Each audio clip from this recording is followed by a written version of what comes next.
Huh, I thought I'd find you here. Sorry, do I know you? No, would you mind scooting over? Actually, a little. Yeah. You'll feel better about yourself in the long run if you scoot over and let me sit there. I will. Definitely. This is. It's kind of my spot. I sit here every Saturday morning about. I know, but trust me, this time is different. And a little scoot to the south is going to make you feel better. Look, just move. You'll see. See? You feel better already. Really don't. Oh, trust me, you do. Well, What? I thought it might help to talk about it. Yeah, how? What?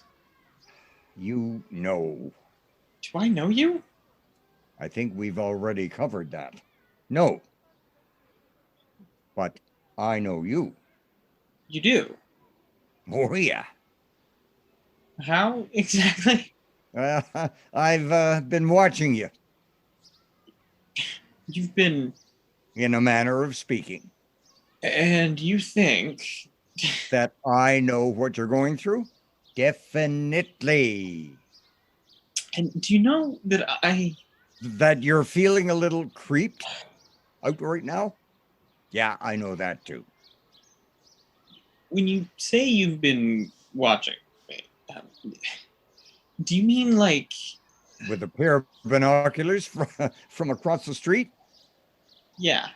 Nah, not quite like that. Just more studying than watching, analyzing. Who the hell are you again? You really don't recognize me? No.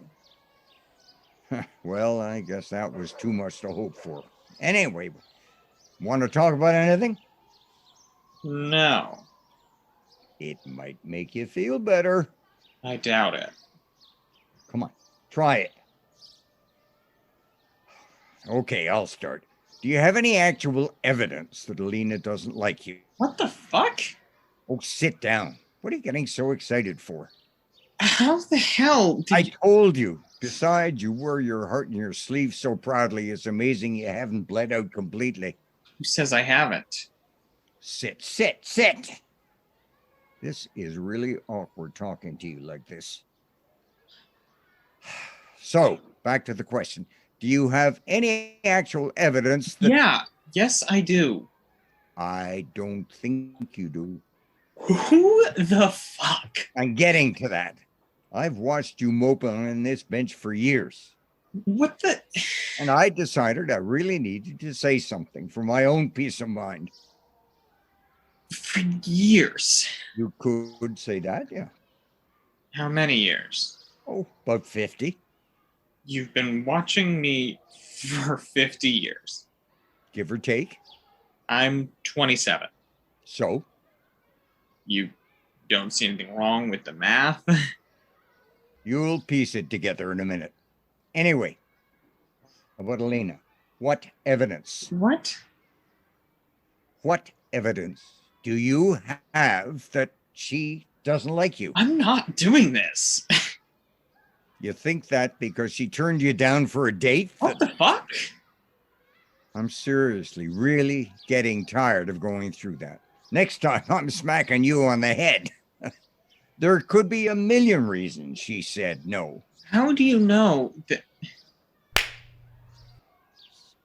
A million reasons. Look, maybe she was distracted. Maybe she just lost a loved pet. Maybe she misheard you. Maybe Or maybe she doesn't want to go out with me. maybe that is it. Maybe you just aren't her type. Maybe she doesn't feel like she knows you well enough.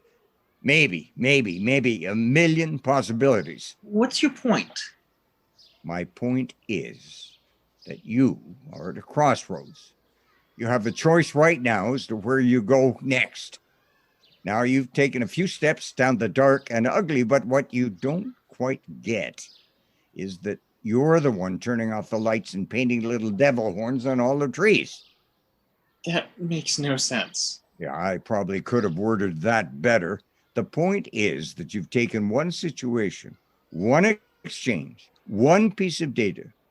You take this one thing, extrapolated the worst possible situation, and are now working like a son of a bitch to convince yourself that you know everything there is to know. And frankly, I'm a little sick of it. Look, it seems pretty clear-cut to me. Boy asks girl out. Girl says no. This means that girl doesn't like boy. No, it might mean that. Might. Perhaps. Perhaps is the key word here. The fact that you think you're looking at the actual situation, but you're not. No, you're not. Here's the thing about being young and stupid. You, Zaine, have your head up your ass. You think you're looking at the world around you, but all you're seeing is yourself. Reflections of yourself. You don't see the world because you have no idea how to get out of your own head. So everything is a mirror to you. You look at Alina instead of putting yourself in her place, trying to understand what the world looks like to her. You just latch on to what feels most plausible in your own mind. Going with the most plausible explanation of something sounds like pretty good advice, if you ask me. First of all, I'm not asking you. You're an idiot. You're 27 years stupid. And now I'm going to tell you why you should absolutely not go with what feels plausible to you. Are you ready? And why should I listen to you? I'm getting to that. All right. Reason number one. You don't think much of yourself. You're not helping with that.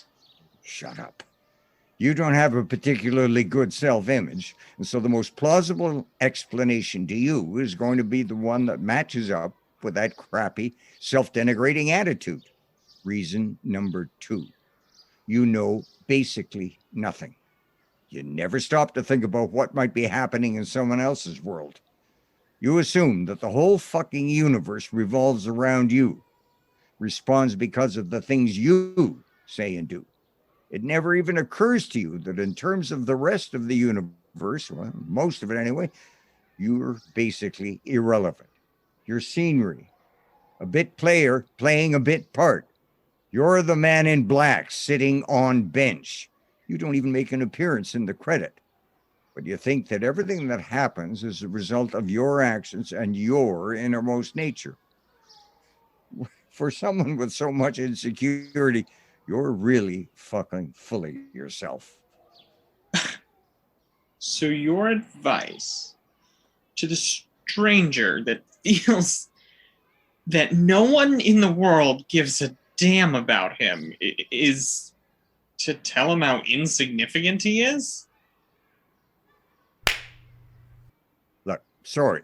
It's just that sometimes it pisses me off how dense you can be. And that helped? Actually, yeah. But to your point, I'm not telling you that you're insignificant. I'm saying that you really have no idea where you are and are not significant. You don't know because you never bothered to find out. But there's a third reason why what feels plausible is a crappy way to make decisions. Are you ready? Are you going to slap me again? Maybe. Look, we'll see how things go. Look, reason number three. Expectations shape reality. Look, maybe everything you believe is, in fact, what's really happening. It's not, but let's just pretend that it is. You internalizing that Alina doesn't like you makes you react to her like someone who's disliked. People sense that. They feed on it. You set up this negative resonance. You think she doesn't like you, and you make the situation worse. I'm not making it anything. It is what it is. Shut up. Now, suppose you react differently. Suppose you find some other explanation. Suddenly, the world is open to other possibilities. Maybe she does like you. I mean, even if she doesn't, think about it. You feel better. No self-loathing, just the possibility that the world is a brighter place than you fear. And as a result, Elena's going to get a different vibe. Instead of a surly, bitter guy she declined, you're someone who brings a little bit of light into the world around him. And maybe she even changes her mind. Kid, listen carefully. Your thoughts are the only thing you can truly control, and your best way to influence the world around you. They make a difference. Don't throw them away because you're too scared or too lazy to take responsibility for them. Just think about it, okay? Look, thanks for letting me have the old spot back on the bench. I love that seat. It's a great view. Who? I think you know. Well, I gotta go. My wife's waiting for me. Is that? Yeah, that's her. We found each other again. Missed out on a good 15 years that we could have had if. Yeah, if. It's like the other side of perhaps. Look, that'll make more sense in a few years. Oh, Zaine, Yeah? do me a favor. Start stretching more, okay? Sure.